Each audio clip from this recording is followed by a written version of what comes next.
the quest and curiosity for something more than just having children and getting married is the motivation for everything that I ever want to achieve or do in life.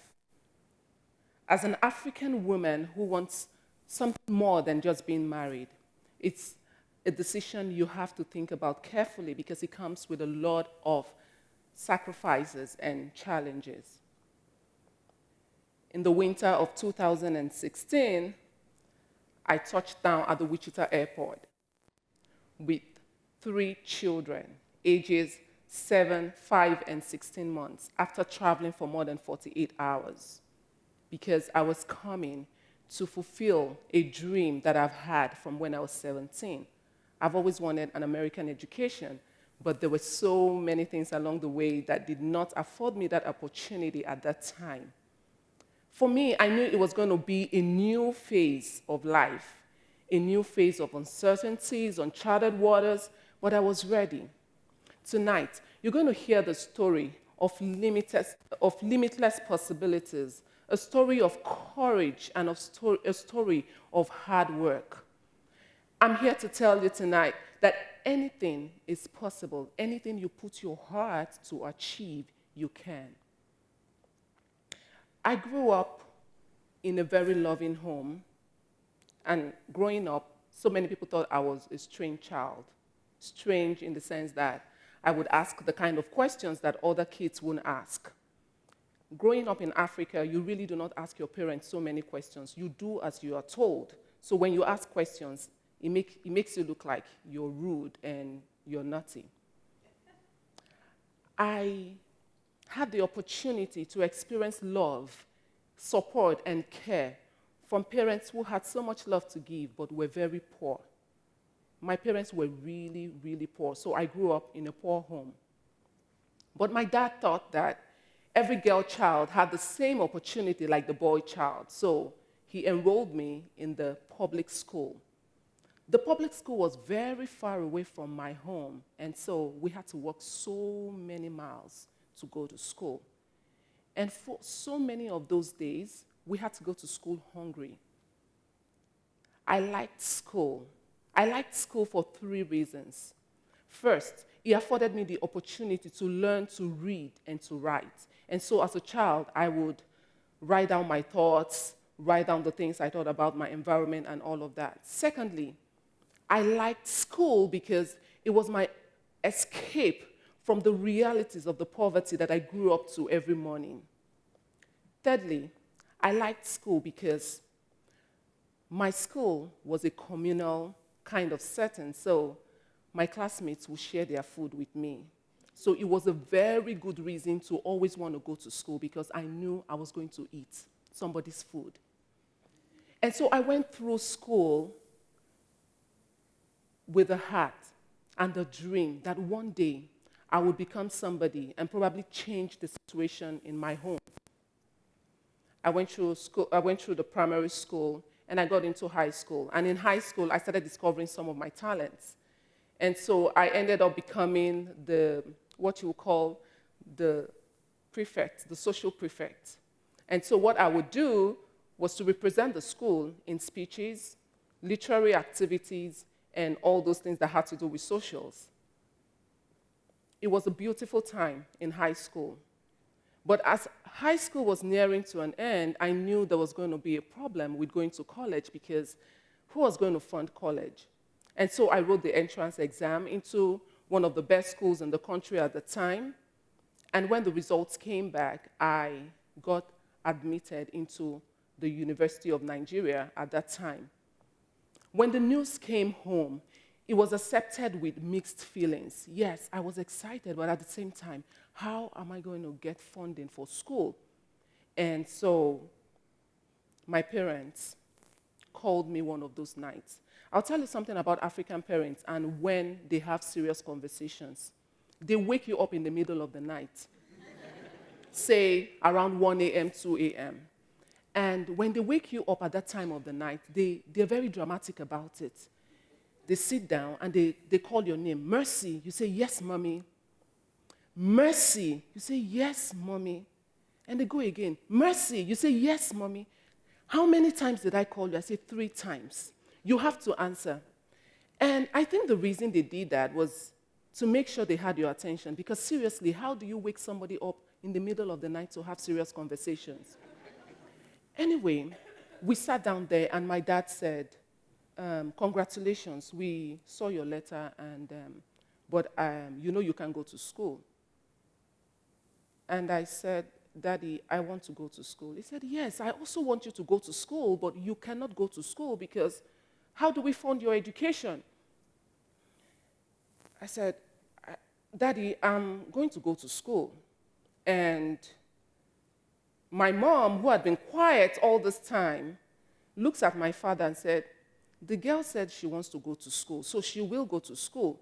You needed to see the look my father gave to her, like that was not what we agreed before we woke her up. But then my mom said she will go to school. And then she made a statement that left an impression on my young mind. She said, perhaps if she goes to school, she will live a better life than what she has grown up with.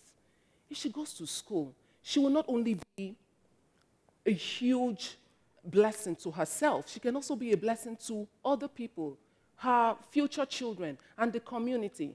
I think she should go to school. So my dad said, okay, she should go to school. How do we fund it? She said, I have my wrappers to sell. Now I'm going to tell you about the wrappers in Nigeria. The wrapper is our ethnic fabric. And from the part of the country where my mom comes from, it is huge because when you get married, the whole community will contribute money to buy you those fabrics. And so for her, that was all she had because looking around the house, there was really nothing to sell, right? So she brought her wealth, these wrappers, and said, we will go to the market tomorrow and we will sell them. When we sell them, you will be able to pay for you to go to school. So the next day, my mom packs everything into that big jute bag, and I went to the market with her. When I got to the market, with the size of the bag, I was expecting that the money we would get in return would be something reasonable. When she gave them the bag, the money they gave to her was very little. I'm like, what's happening here? She said, yes, that's the cost. That's the cost for the exchange. The money was just enough to pay for my transportation to school and to pay for my first semester. And remember, I was going for a 4-year program. And when we got home, she said, take all of it. She gave me all of the money, and she said, go to school. And I said, Mommy, but how am I going to fund the remaining? She said, let us start with this one. And that was how I entered the road. It was a road trip of about 12 hours to the University of Nigeria at that time. When I got to school, I knew there was no going back home, right? I needed to continue till the next 4 years.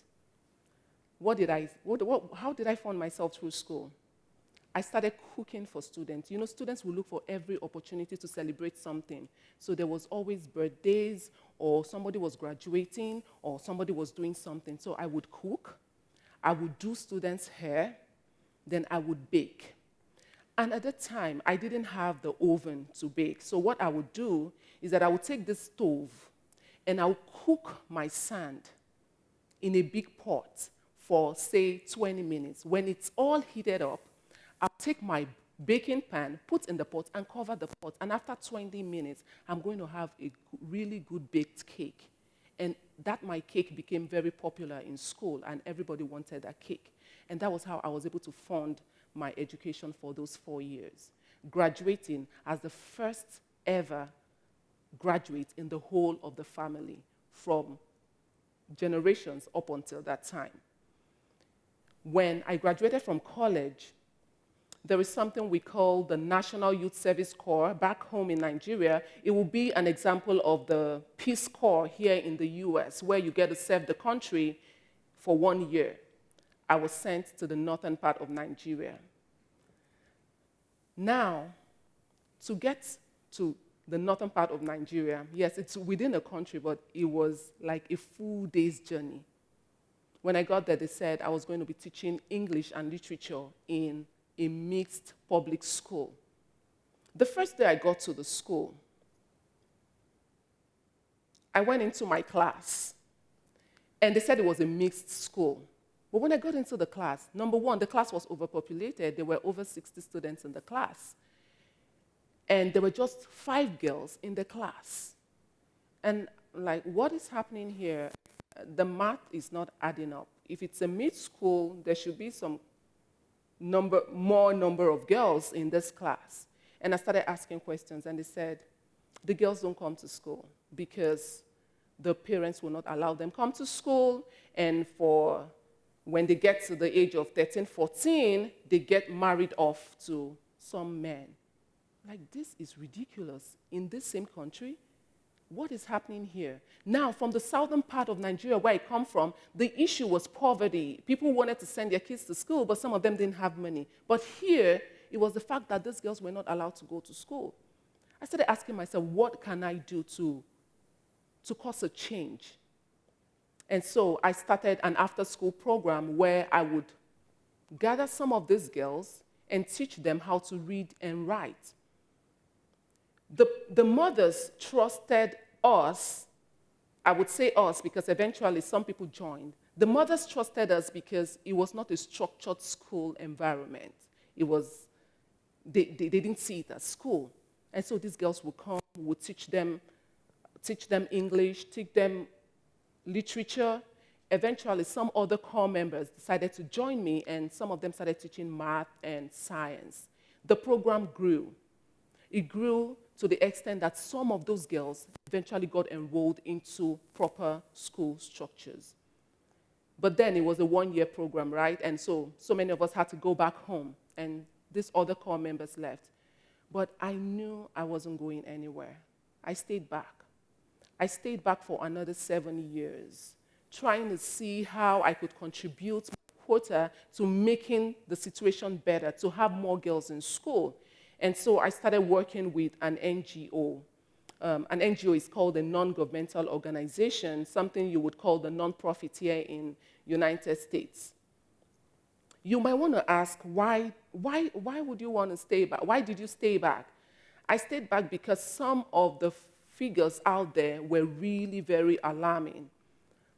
Girls' education is not a privilege, I found out. It is a human right, and I felt these girls had the right to go to school.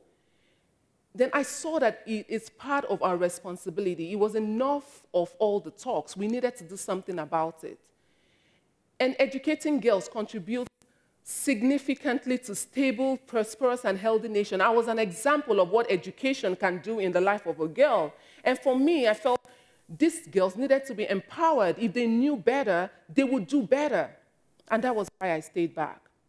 And so this nonprofit I started working with, I liked their vision and I liked their mission because they were interested in the things that resonates with me. And so I became in charge of getting partnerships with individuals and corporate organizations who would help to sponsor some of those programs that we had for those children. And we would take them to school, pay for their school fees, pay for supplies, feed them, clothe them, and we started distributing reading materials all over the state at that time. So we'll go from primary schools, elementary schools to high school, and we distribute these materials because we just knew that with education, there can be a lot of difference. Eventually, I had to leave the northern part of Nigeria because within those 7 years, I got married to this very wonderful man, and I had 2 kids. And when you have children, you know the dynamics change. The place became very dangerous to live in because we had all this extremism going on there, and we had to leave. So I moved to the capital of the nation. When I got there, I found another need. What was the need? So many women were breadwinners in their homes, and they were struggling with the small businesses. They couldn't get funding from banks because there was no collateral. And so what we started doing at that time was that I started a firm called Hemon Consult, where we would go to these little businesses and just teach them basic bookkeeping. Like, if you can keep your books straight, you probably will have something to show to the banks, and the banks will give you money to run your business. And that was how we started giving these services for free. We would train these women on things like customer care, how to retain the customers that you have. And these women went on to improve and grow their businesses. And some of them really could now get funding from these banks. The story that I am telling tonight is a story that has affected me in so many ways. And that is the reason I came back to school.